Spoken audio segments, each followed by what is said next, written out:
हुकुम खमा गणिसा, मैं मानू राठौड़। मेरे चैनल पे आपका बहुत बहुत स्वागत है। आप सबको शरद पूर्णिमा की बहुत बहुत बधाई। आज हम शरद पूर्णिमा की खीर जिसमें जड़ी बूटियां मिलाकर के कैसे बनाई जाती है इससे संबंधित बात करेंगे। इसका हमारे स्वास्थ्य पे क्या प्रभाव पड़ता है, कैसे ये जड़ी बूटियां खानी हैं।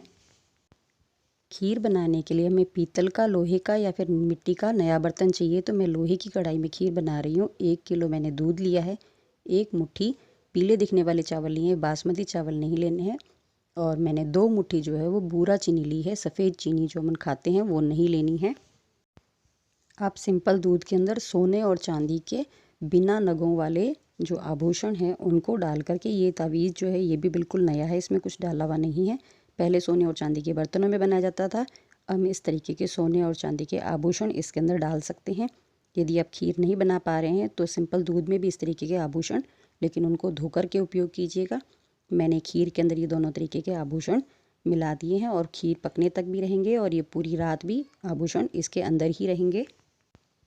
खीर को हम हिलाएंगे नहीं तो ये ऊपर ऐसे मलाई आ जाएगी। उसके बाद हम इस खीर में इस मलाई को मिक्स करेंगे तो खीर बहुत ज़्यादा मलाई वाली हो जाती है। जब तक एक बार चावल में और दूध में उबाल नहीं आ जाता है, मिक्स होता है, तब तक तो हमें इसको मिक्स करना है। उसके बाद छोड़ देना है तो ऐसे मलाई आ जाएगी और उस मलाई को फिर दूध में मिला देंगे तो खीर बहुत ज़्यादा मलाई वाली अच्छी सी खीर बनती है। ड्राई फ्रूट जो हम इसमें साबुत मिलाएंगे उसके अंदर हमारे पास में सफ़ेद तिल है, मगज है, इलायची है, पिस्ता, बादाम, काजू और नारियल, इसको हम मिलाएंगे। किशमिश नहीं मिलाएंगे क्योंकि ये खट्टी होती है। और थोड़ी सी हम इसमें केसर मिलाएंगे क्योंकि चंद्रमा को वैसे सफ़ेद चीज़ें अर्पण की जाती हैं तो दूध, चावल ये सब सफ़ेद रह गए तो हमें इसका कलर नहीं बदलना है।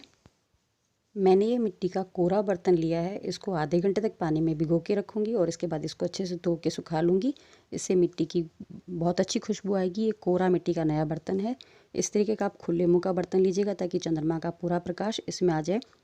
3 धातुओं का इसमें महत्व है। तो मैंने लोहे की कढ़ाई में भोजन बना लिया है तो लोहे का अंश आ गया है और सोने चांदी का पहले ही आ गया है। और मिट्टी के बर्तन में पकाने का महत्व है कि हमें कैल्शियम की जो है वो पूर्ति होती थी। पहले भी हम मिट्टी के बर्तनों का उपयोग किया करते थे। तो मैंने पूरी रात खीर रखने के लिए मिट्टी का बर्तन लिया है।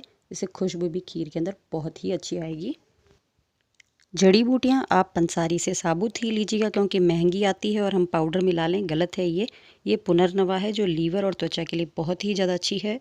ब्राह्मी है ये हमारे पास में, सब साबुत लेनी है आपको। शंख पुष्पी है, महिलाओं के लिए बहुत अच्छी होती है, इस तरीके से ले सकते हैं। वनसफा है ये अर्जुन की छाल है जो हार्ट के लिए बहुत अच्छी है। जिन्हें हार्ट डिजीज़ की प्रॉब्लम है वो इसको ज़रूर लें।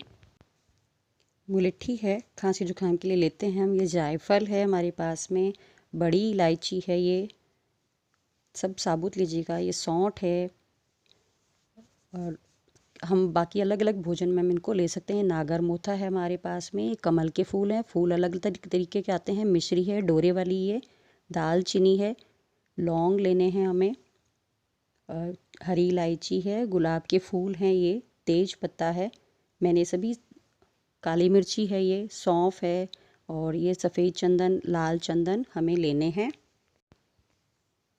स्वर्णवंग सोने की ये भस्म है, बिल्कुल सोने की ही रेट में आती है। बॉटल देख सकते हैं, मेरे दादी के समय की बॉटल है। शरद पूर्णिमा के समय में इसको यूज़ करते रहेंगे। स्वस्थ हैं उस स्थिति में ही बिल्कुल इतना सा चम्मच से आपको निकालना है और ढक्कन लगा के रख देना है। बिल्कुल ये सोने के जैसे चमकता है ये। इसको मैं खीर पूरी बनने के बाद में मिलाऊंगी। यदि अभी आपके पास में स्वर्ण भस्म नहीं है तो सिर्फ सोने का आभूषण जो है उसको ही मिला लें। इन सभी औषधियों को हम कूट करके पाउडर भी बना सकते हैं और इस तरीके से साबुत भी ले सकते हैं। एक व्यक्ति के हिसाब से आपको 1 चम्मच पाउडर लेना है, इससे ज़्यादा नहीं लेना है। आप ये मत सोचिएगा कि काली मिर्च डालने से मुंह जलने लग जाएगा, बहुत ही अच्छी खुशबू आएगी।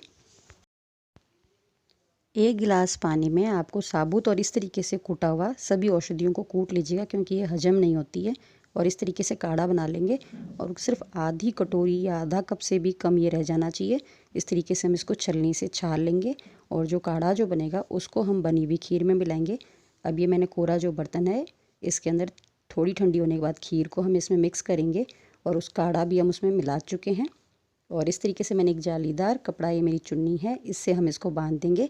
चुन्नी बड़ी है इसलिए मैंने चुन्नी से ही बांध दिया, वरना मोली आमकर घर में मिल जाती है तो वो मोली से आप इसको बांध सकते हैं। और इस तरीके का जो छींका होता है इसके अंदर आप इसको रख दीजिए रात भर, बहुत अच्छे से चंद्रमा का प्रकाश इसमें आएगा। और ये देखिए सुबह के समय में हम क्या करेंगे, इस तरीके से जो आभूषण है उनको निकाल लेंगे। और हमें चाय पानी कुछ भी नहीं लेना है। जैसे सुबह उठ के मुंह वगैरह धोने के बाद में पहले आपको ये खीर जो है वो खा लेनी है। इसे बहुत बहुत खाने का मीनिंग नहीं है, वैसे तो बहुत टेस्टी होती है, कितनी भी खा सकते हैं, लेकिन एक औषधिक महत्व है कि बिल्कुल शरीर रात भर के बाद में कुछ खाया हुआ नहीं है और इस खीर को आप खाते हैं तो बहुत अच्छा महत्व है। इस तरीके से हम आभूषणों को निकाल लेंगे और धो के रख लेंगे। आप चांदी के चम्मच से भी इस प्रसाद को खा सकते हैं या फिर चांदी का ग्लास या कटोरी है उससे भी खा सकते हैं। मतीरा मैंने आपको भी सिर्फ दिखाने के लिए रखा है क्योंकि हम खीर को खाएंगे।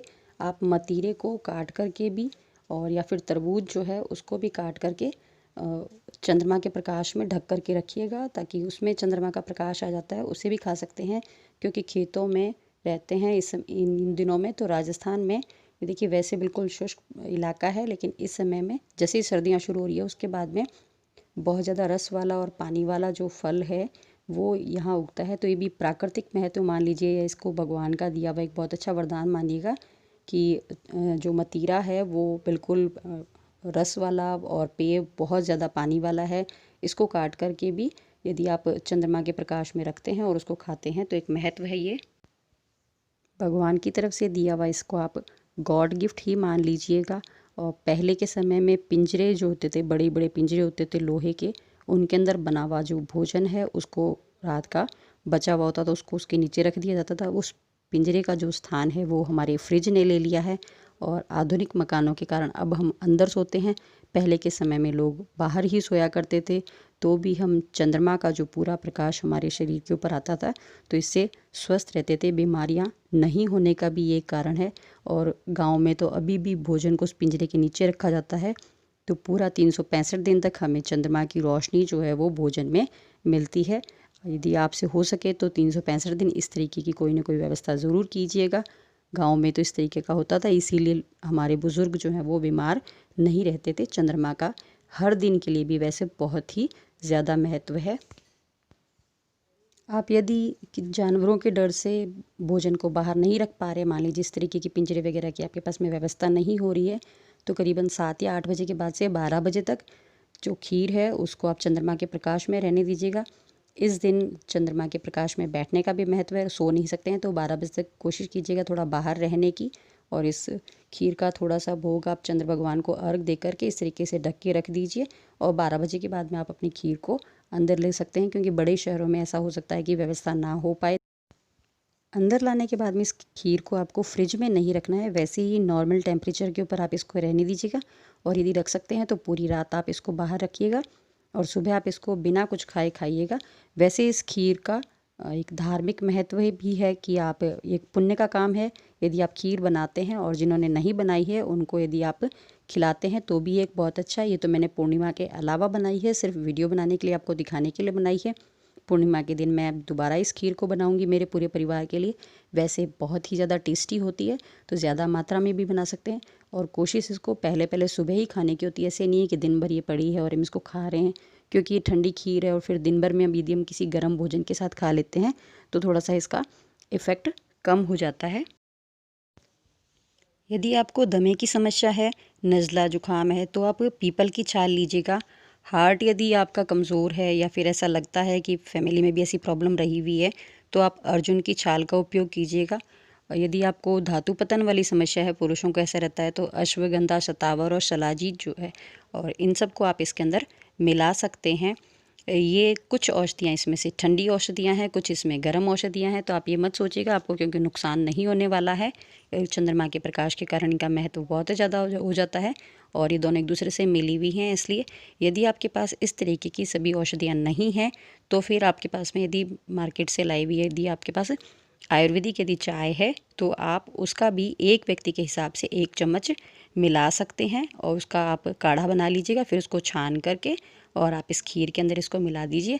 धीरे धीरे आप इन सभी औषधियों का अपने घर पर साबुत रूप में कलेक्शन कीजिए ताकि सब्जियों के रूप में हम इन सभी को मिला सके। आपने मेरे पहले के भी वीडियो देखे होंगे, तो इस तरीके से हम साबुत मसाले जो हैं उनका उपयोग करते हैं।